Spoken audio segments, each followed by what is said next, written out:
They laughed when I served dinner. Then my mom raised her glass and said, "Izzy only hosts to remind us she's responsible." My dad added, "Well, at least Mark gave us grandkids, not spreadsheets." I smiled, stood up and said, "Enjoy the pie." Then I walked out and never paid their rent again. Hi, I'm Isabel. I spent years quietly supporting my family emotionally, financially, showing up for everyone but myself, until the night I realized I wasn't loved, just used. Have you ever had a moment where silence spoke louder than any fight? Let me know in the comments, because sometimes walking away isn't about anger, it's about peace. My name wasn't on the place cards. Again, Thanksgiving used to be my favorite holiday. The smells, the warmth, the way memories clung to the curtains like cinnamon and butter. But this year, the air felt thinner. I stood on the porch of my parents' house in Eugene, balancing a bottle of Riesling in one hand and a tray of Parker House rolls wrapped in linen in the other. My shoulder bag dug into my arm, holding the printout for the grocery receipt, $243.17, all settled on my card last Tuesday. No one had asked, but I'd paid it anyway. That was the rhythm of things now. Darlene answered the door. Her hair was set just so lipstick a little too bright for the soft gold of the dining room light behind her. "You're 10 minutes late," she said, not unkindly, but not kindly either. "We were waiting to carve the turkey." "I texted," I replied, stepping inside. My voice felt too loud in the hush of the foyer. The living room was full. Mark had already claimed the best seat, slouched with a beer in hand, retelling a story about his oldest learning to ride a bike. Stephanie sat beside him, smiling dutifully, cheeks pink from the wine. No one looked up when I walked in. I placed the rolls on the kitchen counter and handed Darlene the wine. "It's the one you liked last year," I offered.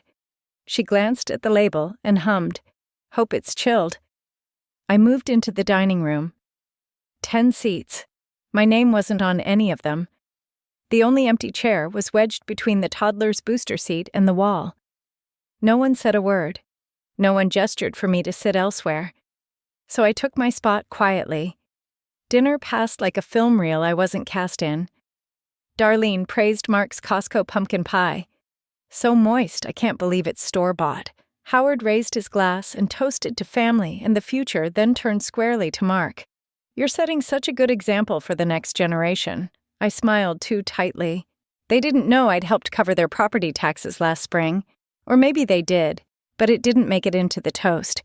My dish, garlic roasted carrots with sage, was met with polite nods. No seconds, no compliments, just another plate to clear.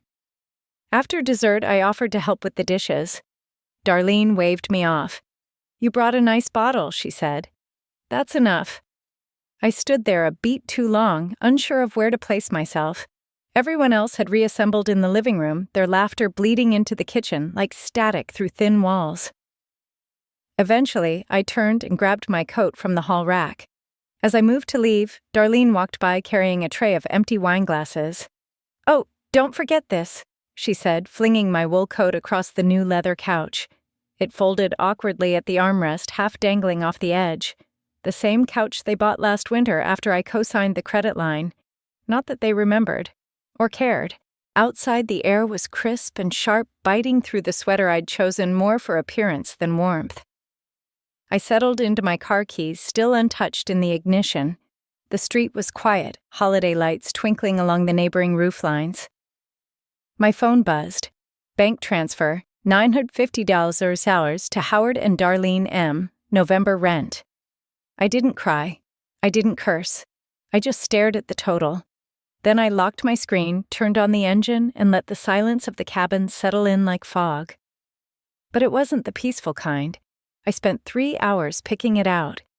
They left it under the tree until February. The book had taken more time than I cared to admit.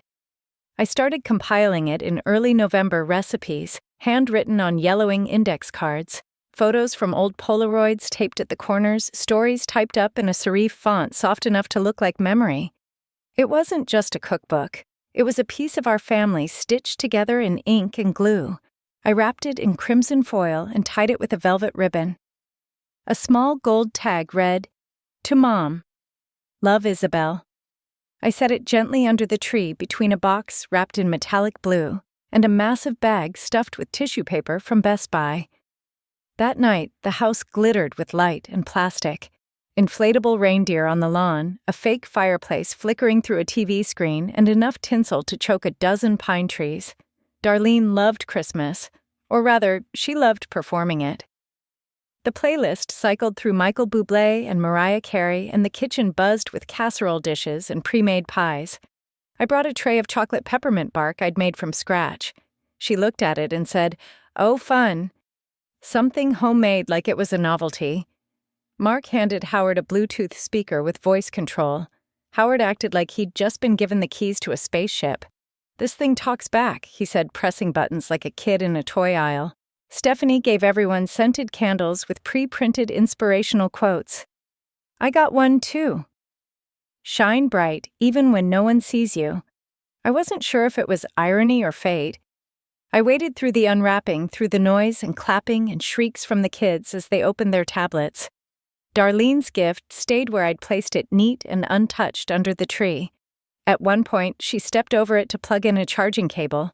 I watched her glance at it briefly. "Looks fancy," she said. "I'll read it later." Later never came. By evening, the floor was covered in crumpled wrapping paper and stray bows. The smell of reheated ham clung to my coat. As we started to say goodbyes, Darlene hugged me lightly, distracted. "Thanks for coming, and for the chocolate bark. The kids liked the drizzle." I leaned down, picked up the book, and slipped it back into my bag. Not out of spite, just instinct. Like tucking away something you don't want to see broken. At home, my apartment smelled of lemon cleaner and lavender sachets. I lit the candle Stephanie gave me and set it in the bathroom. It flickered under the mirror like a tiny dare. Then I opened my own present to myself. A new electric kettle. Stainless steel. Reliable. I brewed a cup of chamomile, sat at the window, and let the silence settle over my shoulders like a well-worn blanket. Outside, neighbors still had their lights on. Families crowded behind fogged windows, clinking glasses and playing charades. I didn't feel envious, just still. A phrase floated back to me, something Walter once said when I was young and waiting for someone to notice a good deed I'd done. "Love doesn't need an audience," he'd said, flipping pancakes. But indifference, that'll scream in silence if you let it. I looked at the gift beside me, still wrapped. I'd written a dedication on the inside cover. For the woman who taught me how to stir with patience and love with food. It hadn't even been read. Maybe someday I'd give it to someone who cared. Or maybe I'd keep it. Some stories don't need applause. Just remembering. It's not like you're struggling, Mom said. You're single. No real bills. Brian slid the spreadsheet across the cafe table without ceremony. We were seated by the window at Copper and Bloom, the local coffee shop that tried a little too hard to look rustic. Mismatched chairs, Edison bulbs, a chalkboard menu with too much handwriting. "You asked me to look at how much you gave your parents last year," he said, sipping his tea. "The answer's $12,684.37. Give or take a few receipts you didn't forward." I blinked. That can't be right. Brian pushed his glasses up the bridge of his nose. "You covered rent 9 times, plus utilities. You co-signed the SUV loan, remember that? The HVAC repair in June, grocery deliveries, that Amazon Prime subscription for your dad's documentaries. The numbers sat between us like a stack of unpaid emotions."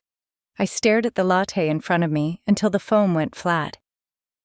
Back at home, I pulled up my budgeting app. Month by month, it was all there. April, $800 toward their insurance deductible. July, $320 for a last-minute AC service. September, $138 at Costco, mostly wine and protein powder, Mark's protein powder, none of it ever repaid, rarely acknowledged. I journaled that night, the first entry in almost a year. March 2nd, 2023. What would I do if I stopped saving them? I didn't know the answer yet, but the question stuck like a pebble in my shoe. The following weekend, I brought over wine for dinner. My habit. Darlene opened it without comment. The label I'd chosen with care, Italian floral, not too dry, meant nothing beyond the uncorking. We sat around the kitchen island. Stephanie talked about the new yoga studio. Mark scrolled through vacation rentals on his phone, angling the screen so Howard could see. Maui in May, he said. We got a deal. Howard beamed. You've earned it, son. You work hard. I took a sip of wine and paid their electric bill from my phone while chewing. Darlene stirred her green beans and said, maybe if you smiled more, Isabel, you'd have a husband by now. No one flinched. Not even me. I looked down at my plate. My chicken was untouched. The table was full, but I felt peripheral like background noise. My name wasn't on any vacation list. No one asked how work was going, or how I'd been sleeping, or if I needed anything at all. They assumed I was fine, because I didn't complain, because I could still give. Later that night back home, I opened my banking dashboard. There it was, under scheduled payments. A $1 $200 transfer set for December 1st, the annual gift I'd prepped for their holiday expenses. I always said it early, autopilot generosity. My finger hovered over the cancel button. It wasn't anger I felt, just a kind of quiet reckoning, a line invisible until you finally step over it. I didn't press the button that night, but I didn't exit the page either. The ham was perfect. The wine was chilled, and I had never felt more invisible. The apartment glowed in soft gold light.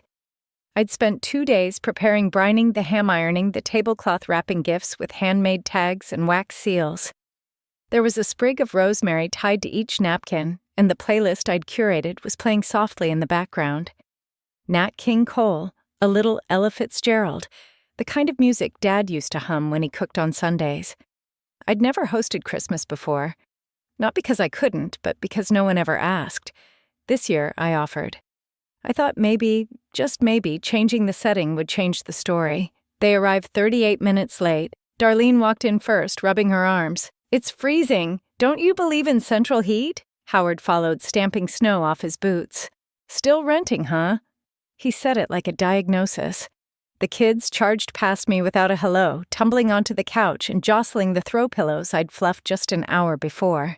Stephanie smiled, distracted, setting down a tray of cookies still in the Costco box. Just something sweet, she chirped. Mark clapped me on the shoulder. Wow, Izzy going all out. Smells legit in here. I smiled. Small. Tight. Dinner was served at 6. The ham glistened. The sweet potato casserole had just the right amount of marshmallow. My stuffing had pecans and sage, a recipe from my grandmother I'd found in one of her old letters. No one asked. No one noticed.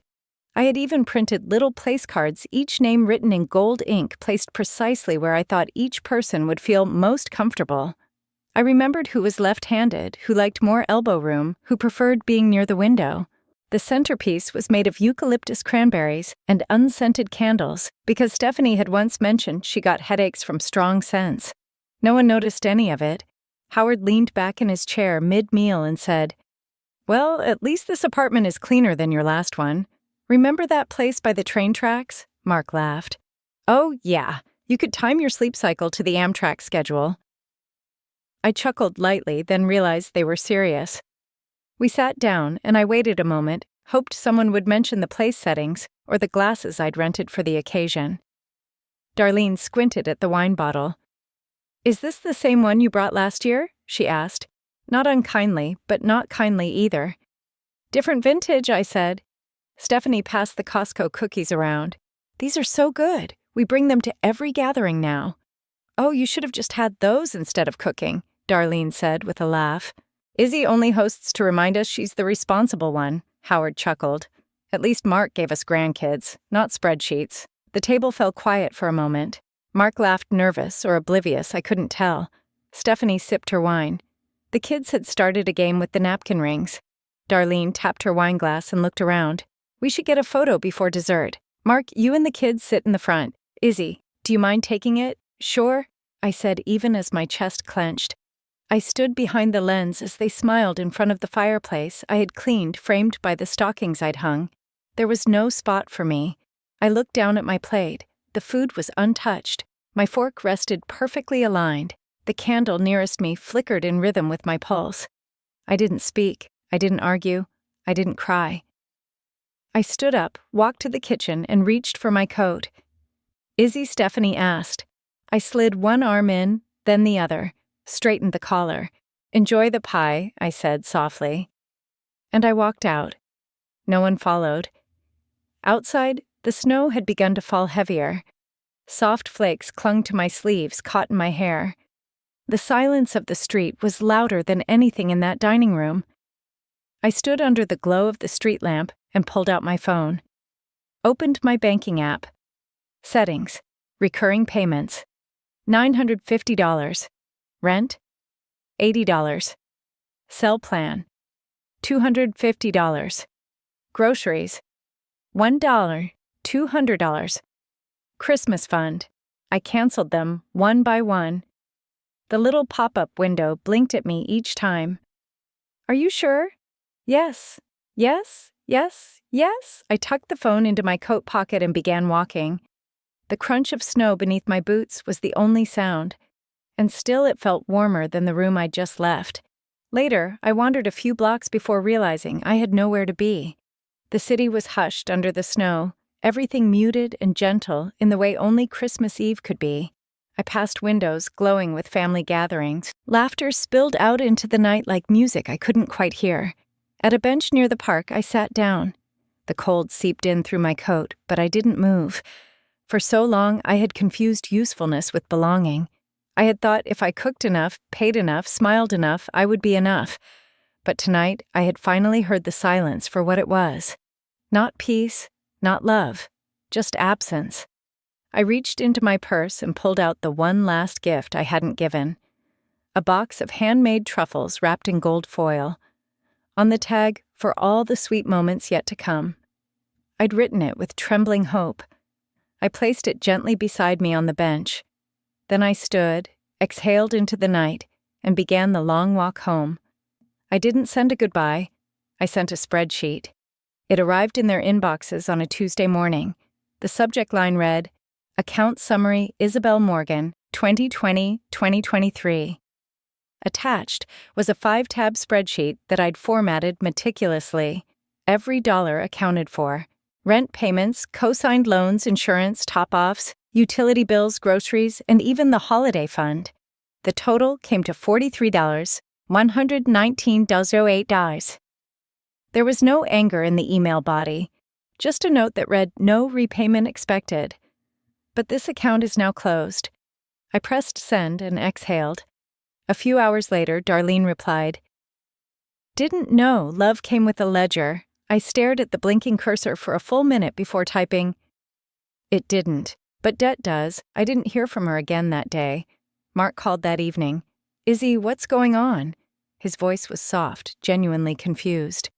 "I mean, you've always been generous. I just don't understand the tone." "There's no tone," I said. Gently. "Just facts. Mom's upset. I'm sure she is. I think Dad is too. They feel blindsided.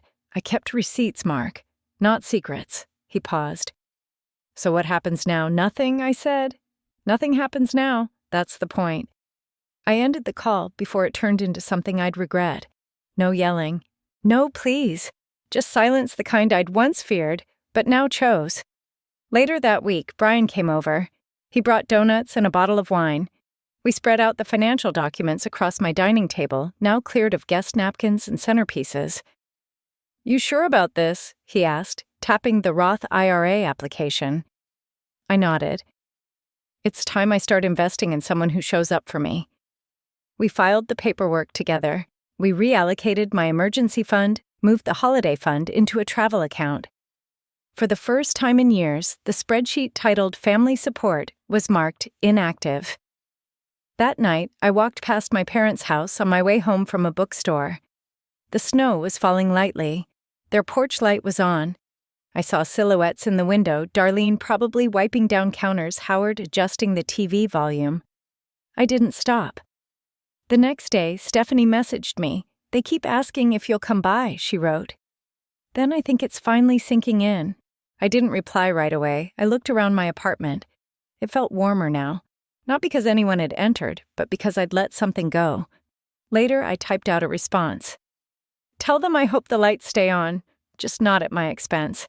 After sending the message, I closed my laptop and stood by the window, watching the late afternoon light fade into the amber haze of winter dusk. My apartment had never looked cleaner. The pine-scented candle burned gently on the side table. My new couch, a gift to myself, was untouched, still firm. The shelves once filled with framed photos of other people now held books I loved, photos of landscapes I'd taken, and a ceramic bird my friend Evelyn had made me last spring. I had reclaimed this space in pieces. No announcements, no arguments, just a quiet, steady editing of what belonged and what no longer fit. Brian texted later. "Proud of you. Also, how do you feel about Italy this summer?" I stared at the message for a while, smiling without realizing it. I hadn't thought that far ahead. My life had been so tethered to their emergencies, their needs, their unpredictable demands. Planning something for myself, something optional, even luxurious, felt foreign. But not wrong. I texted back, "Let's talk flights." I spent the next morning updating my passwords. Email bank accounts, my Netflix profile that I knew they still used. I wasn't doing it out of pettiness, just clarity. This was my space, my identity. And I was tired of watching it be borrowed and blurred into someone else's convenience. In the quiet that followed, I didn't feel empty. I felt light. No calls, no requests, no guilt disguised as tradition. Just the soft buzz of my kettle boiling, the hum of the radiator, and the quiet pleasure of a blank page in my journal, waiting for something new. I wrote day 1 of not being the family safety net. Still standing, still warm, still me. Later that afternoon, I found myself walking through a local art fair downtown. Snow flurried lightly around rows of booths filled with handmade crafts, knitted scarves, and painted wooden toys. A woman was playing cello under a red canopy. Her music carried something that settled right behind my ribs. I stood for a long time listening. I bought a small canvas, a single painted tree in a snowy field, and brought it home. I hung it on the wall where the old family photo had once been. Not because I hated what was there before, but because I was finally making room for what might come next. They used to call me every Sunday. I haven't heard from them in 7 weeks. At first, I kept my phone nearby, face up, volume on. I told myself I wasn't waiting, just prepared. But now, the phone lives in the other room. And when I check it, it's mostly grocery apps and weather alerts. No missed calls from Mom and Dad. I wake up to light spilling through the lace curtains in my living room. The mornings feel less like a race and more like a quiet invitation. I make tea with a fresh slice of ginger. There's no rush. Every Thursday, I walk to the Eastwood Community Center and meet with a small group of women trying to rebuild their lives. Some are recently divorced, others navigating motherhood alone. I'm not their savior. I'm their spreadsheet coach. I show them how to budget for diapers and rent, how to negotiate a raise, how to track every cent like it matters, because it does. There's one woman, Amara, who always brings a notebook full of questions. She reminds me of someone I used to be, focused, tired, determined. Last week, she handed me a card with a hand-drawn piggy bank on the front. Inside, she'd written, "Thanks for seeing me like I matter." I kept it. Back home, I've been cleaning out closets. Not the dramatic kind of purging, just a quiet reordering. I found a box labeled for future holidays. Inside were ribbons, candles, and 4 neatly wrapped gifts I had bought on post-Christmas sales. A whiskey set for Howard, a silk scarf for Darlene, puzzles for the kids, and a book on leadership for Mark. I donated them all. The women's shelter accepted them gladly.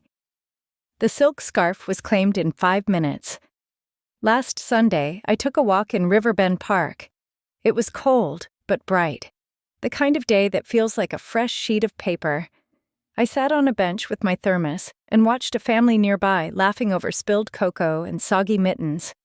The mom was brushing snow off her toddler's hat. The dad was filming it on his phone. I felt no longing, just space. A quiet kind of noticing. Back home, I noticed the blinking voicemail light. It had been a while. I sat on the couch and pressed play. Darlene's voice crackled through. "Hi, Izzy. It's me, Mom. We've been talking and we miss you. I didn't realize how much you did, how much you held together. I don't know, we're just wondering if maybe you'd come for Sunday dinner sometime.